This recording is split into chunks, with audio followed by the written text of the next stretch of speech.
नमस्कार, Shriram time news मध्ये मी स्वप्नील परदेशी आपलं पुन्हा एकदा स्वागत करतो। पाहूया गेल्या 24 तासातील ताज्या घडामोडी। जिल्ह्यातील निर्यातदार उद्योजकांसाठी जिल्हाधिकारी कार्यालयातील नियोजन भवनात कार्यशाळा संपन्न। सफाई कामगारांच्या समस्या व अडीअडचणी निवारणासाठी आवश्यक उपाययोजना करण्यासंदर्भात आयोगाच्या अध्यक्षांच्या प्रमुख उपस्थितीत आढावा बैठक संपन्न। वाल्मिकी मेहतर समाजाला शहरात सामाजिक भवनाची निर्मितीची मागणी। आणि जिल्हा परिषद अंतर्गत ग्रामपंचायत प्राथमिक शाळा प्राथमिक आरोग्य केंद्र येथे सफाई करण्यासाठी स्वतंत्रपणे निधीची तरतूद करण्याची मागणी। आता बातमीपत्र विस्ताराने। राज्य सरकारच्या अपर महानिदेशक विदेश व्यापार कार्यालय मुंबई यांच्या वतीने धुळे जिल्ह्यातील निर्यातदार उद्योजकांसाठी जिल्हाधिकारी कार्यालयातील नियोजन भवन येथे बुधवारी कार्यशाळेचे आयोजन करण्यात आले होते। एक्सपोर्टर आउटरीच प्रोग्राम अंतर्गत ही कार्यशाळा घेण्यात आली। कार्यशाळेत एफटीपी योजना, महाराष्ट्र व्यापार करार आणि डीजीएफटी उपक्रमांवर परराष्ट्र व्यापार विकास अधिकारी अजय कोरला यांनी मार्गदर्शन केले। तसेच ट्रेड कनेक्ट प्लॅटफॉर्मवर तरुण व्यावसायिक सिद्धांत मोरे यांनी मार्गदर्शन केले। कार्यशाळेला निर्यातदार उद्योजक उपस्थित होते। या कार्यशाळेसाठी जिल्हा उद्योग केंद्राचे सहकार्य लाभले। यावेळी जिल्हा उद्योग केंद्राचे महाव्यवस्थापक संतोष गवळी, डीजीएफटीचे अजय केरला, कन्सल्टंट सिद्धांत मोरे, केंद्र प्रमुख प्रकाश गुगे, व्यापारी अध्यक्ष नितीन बंग, राजेंद्र जाखडी आदी उपस्थित होते। हे निर्यात बंधूच्या कार्यक्रमच्या अंडर जे येतं ना, पहिलं काय होतं की हे सेंट्रल गव्हर्नमेंट पहिला स्वतः हँडल करायची। आता स्टेट गव्हर्नमेंटच्या हेल्पनी आम्ही डिस्ट्रिक्ट लेवलपर्यंत आम्ही जातो, कारण डिस्ट्रिक्ट लेवलला त्यांची काय डिफिकल्टीज आहेत त्यांच्या ते जाणून घेतो आणि डीजीएफटीमध्ये किंवा मिनिस्ट्री ऑफ कॉमर्समध्ये जे स्कीम्स आहेत ते आम्ही डिस्ट्रिक्ट लेवलला एक जो नवीन स्टार्ट करणार आहे किंवा जो ऑलरेडी एक्सपोर्टर आहेत त्यांच्यापर्यंत पोचवायचा आमचा हे प्रयत्न आहे। आम्ही हे पोचवायचा करतो आणि ह्याच्यासाठी आम्हाला DICने खूप हेल्प केली। हे आम्हाला फंड मिनिस्ट्री ऑफ कॉमर्समधून आला होता, ते आम्ही काल नंदुरबारला केलं, आज धुळेला केलं। आणि मी ह्याच्यासाठी धुळे हे कार्यक्रम आज आमचा 100 लोकांसाठी होता आणि आम्हाला अजून प्रतिसाद आला तर असे आम्ही भरपूर सेशन घेऊ।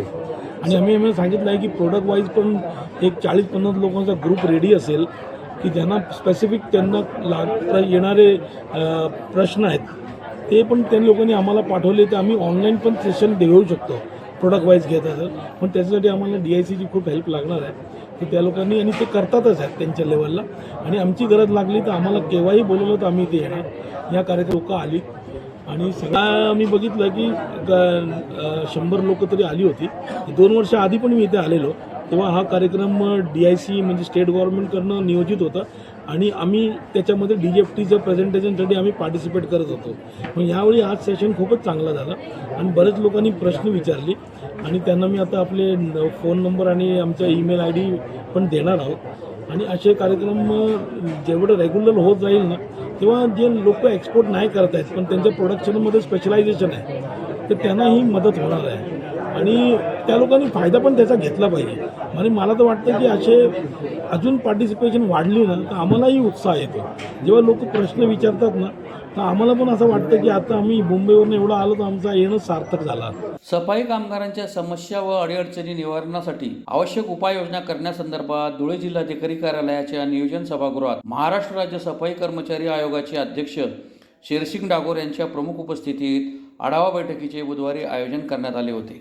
यावेळी जिल्ह्यातील सफाई कामगारांचे जीवनमान उंचावण्यासाठी जिल्हा स्तरावर विशेष आराखडा तयार करावा अशा सूचना आयोगाचे अध्यक्ष शेरसिंग डागोर यांनी दिल्या। जिल्हाधिकारी भाग्यश्री विश्वते यांनी जिल्ह्यात सफाई कामगारांसाठी राबवण्यात येणाऱ्या विविध योजनांची माहिती देत सफाई कामगारांचे जीवनमान उंचावण्यासाठी आराखडा तयार करण्यात येईल असे सांगितले। या बैठकीत हाताने मैला उचलण्यास प्रतिबंध व पुनर्वसन अधिनियमाची प्रभावी अंमलबजावणी, सफाई कर्मचाऱ्यांचे सुरक्षित कार्य, वातावरण, वैद्यकीय सुविधा, विमा संरक्षण, शासकीय योजनांची अंमलबजावणी व कायम नियुक्ती संबंधी विविध विषयांवर चर्चा करण्यात आली। या प्रसंगी जिल्हाधिकारी भाग्यश्री विश्वते, जिल्हा परिषदेचे मुख्य कार्यकारी अधिकारी अजित शेख, महानगरपालिका आयुक्त अमिता दगडे पाटील, अप्पर जिल्हाधिकारी सुभाष बोरकर, निवासी उपजिल्हाधिकारी गंगाराम तळपाडे, पोलीस उपअधीक्षक ज्ञानेश्वर जाधव, जिल्हा शल्यचिकित्सक डॉक्टर दत्ता देगावकर, जिल्हा आरोग्य अधिकारी डॉक्टर सचिन बोडके, महानगरपालिका उपायुक्त हेमंत निकम, शोभा बाविस्कर, नागेश कंडारे, विजय पवार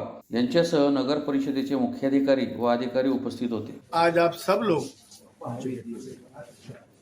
सफाई कामगार आयोग के अध्यक्ष के रूप में आज मैं यहाँ मीटिंग के लिए आया था। अड़ावा बैठक हुई जिसमें सफाई कामगारों के पुनर्वसन से लेके इनके जीवन में कैसे इनके स्तर में सुधार लाए, कैसे गवर्नमेंट के जितने भी जीआर से परिपत्रक है इनकी कैसी अमल बजानी हो, कैसे इनका एजुकेशन में इनको आगे ले जाना है, कैसे अपने को आरोग्य की इनकी रक्षा करना है, कैसे इनको डॉक्टर बाबा साहब अम्बेडकर श्रम साफल्य योजना के तहत इनको आवास योजना के तहत मकान मिलना चाहिए, कैसे समाज कल्याण की सभी योजना इनके घर तक इनके परिवार तक पहुंचना चाहिए।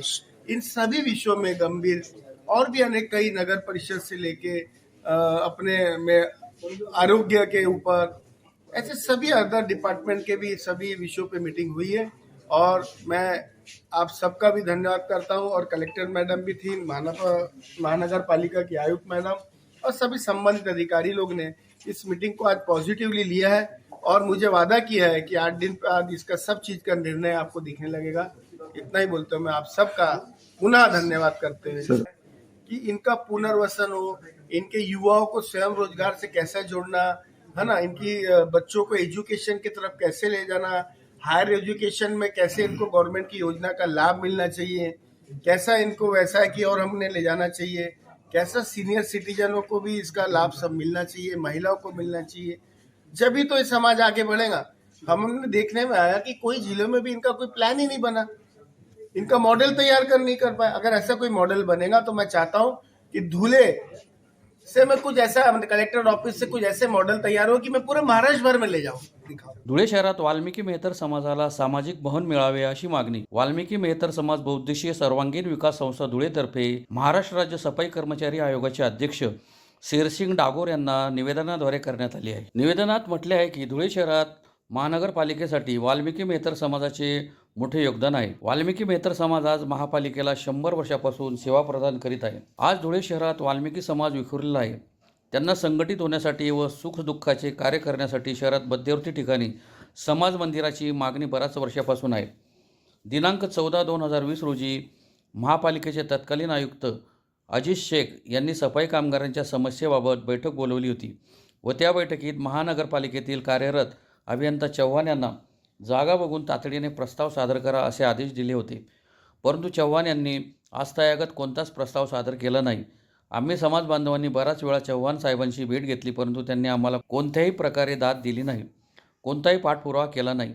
आम्ही आपल्यास विनंती करतो, वाल्मिकी मेहतर समाजाला धुळे शहरात एक सामाजिक भवन मिळावे अशी आमची मागणी आहे। आज आमचे महाराष्ट्र शासनाचे सफाई कर्मचारी आयोगाचे अध्यक्ष शेरसिंगजी डागोर साहेब धुळ्यात दौऱ्यासाठी आले व त्यांनी सफाई कामगारांच्या समस्या जाणण्यासाठी माननीय जिल्हा अधिकारी साहेब यांच्या कार्यालयात आढावा बैठक घेतली व सफाई कामगारांच्या समस्या जाणून घेतल्या। त्यावेळेस आम्ही मेहतर वाल्मिकी समाजाकडून समाज मंदिरासाठी आम्ही त्यांना निवेदन देण्यात आले व बऱ्याच समाज कल्याण अधिकारी व कोणत्याही जे प्रशासकीय कार्यालय आहे त्या कार्यालयामध्ये जे मॅन्युअल कॅव्हेंजर्सचे महिला सफाई कामगार त्यांच्या पुनर्वसनासाठी ज्या योजना करण्यात आलेल्या होत्या 2013 साली त्याचा कायदा झाला व ती योजनेच्या आजपर्यंत कुठलीही अंमलबजावणी झाली नाही व ते अंमलात आणलेलं नाही। तरी आमची शासनाला नम्र विनंती आहे की मॅन्युअल कॅव्हेंजर कायदा 2013 याची अंमलबजावणी करावी व सामाजिक सर्वेक्षण करण्यात यावे व समाजाचं पुनर्वसन कसं होईल याच्यावर शासनाने काम करावं अशी आम्ही विनंती करतो। धुळे जिल्हा परिषद अंतर्गत ग्रामपंचायत, प्राथमिक, माध्यमिक शाळा, प्राथमिक आरोग्य केंद्र आदी ठिकाणी सफाई कामासाठी राज्य शासनाने स्वतंत्रपणे निधीची तरतूद करावी अशी मागणी क्रांतिकारी शेतकरी संघटनेतर्फे राज्य सफाई कर्मचारी आयोगाचे अध्यक्ष शेरसिंग डागोर यांना निवेदनाद्वारे करण्यात आली आहे। निवेदनात म्हटले आहे की जिल्हा परिषद अंतर्गत ग्रामपंचायत, प्राथमिक शाळा, माध्यमिक शाळा व गावात सफाई कर्मचारी नाहीत। छोट्या ग्रामपंचायतींना शासनाने सफाई कामासाठी कर्मचारी नियुक्त करण्यासाठी शासन स्तरावर निधीची तरतूद करावी अशी मागणी करण्यात आली आहे। यावेळी क्रांतिकारी शेतकरी संघटनेचे अध्यक्ष ईश्वर पाटील हे उपस्थित होते। क्रांतिकारी शेतकरी संघटनेच्या माध्यमातून आज आपल्या महाराष्ट्र राज्याचे अध्यक्ष शेरसिंग डांगोर, महाराष्ट्राचे सफाई कर्मचारी आयोगाचे अध्यक्ष, त्यांना आम्ही ग्रामीण भागातील ग्रामपंचायत, जिल्हा परिषद, ग्रामपंचायत, प्राथमिक शाळा, माध्यमिक शाळा, प्राथमिक आरोग्य केंद्र आणि इतर गावाची स्वच्छता पाहिजे, त्यासाठी शासनाने ग्रामपंचायतींना निधी उपलब्ध करून द्यायला पाहिजे. कारण की बऱ्याच ठिकाणी छोट्या छोट्या ग्रामपंचायती असल्यामुळे मोठा निधी उपलब्ध होत नाही. त्यासाठी शासनाने स्वतंत्रपणे निधी उपलब्ध करून गावात कशी स्वच्छता राहते 12ही महिने त्यासाठी उपाययोजना करावी विनंती केली. दुसरी गोष्ट, जे सफाई कर्मचारी असतात गाव पातळीवर, त्यांना शासनाने कुठेतरी वाढीव मानधन आणि पगार देऊन गावात सतत स्वच्छतासाठी त्यासाठी विनंती केली. पुन्हा एकदा पाहूया ठळक घडामोडी. जिल्ह्यातील निर्यातदार उद्योजकांसाठी जिल्हाधिकारी कार्यालयातील नियोजन भवनात कार्यशाळा संपन्न. सफाई कामगारांच्या समस्या व अडीअडचणी निवारणासाठी आवश्यक उपाययोजना करण्यासंदर्भात आयोगाच्या अध्यक्षांच्या प्रमुख उपस्थितीत आढावा बैठक संपन्न. वाल्मिकी मेहतर समाजाला शहरात सामाजिक भवनाची निर्मितीची मागणी. आणि जिल्हा परिषद अंतर्गत ग्रामपंचायत, प्राथमिक शाळा, प्राथमिक आरोग्य केंद्र येथे सफाई करण्यासाठी स्वतंत्रपणे निधीची तरतूद करण्याची मागणी. त्याचबरोबर श्रीराम टाइम न्यूजचे बातमीपत्र संपले. दिवसभरातील ताज्या घडामोडींसाठी पाहत राहा श्रीराम टाइम न्यूज. भेटूया पुढील प्रसारणात. तोपर्यंत नमस्कार.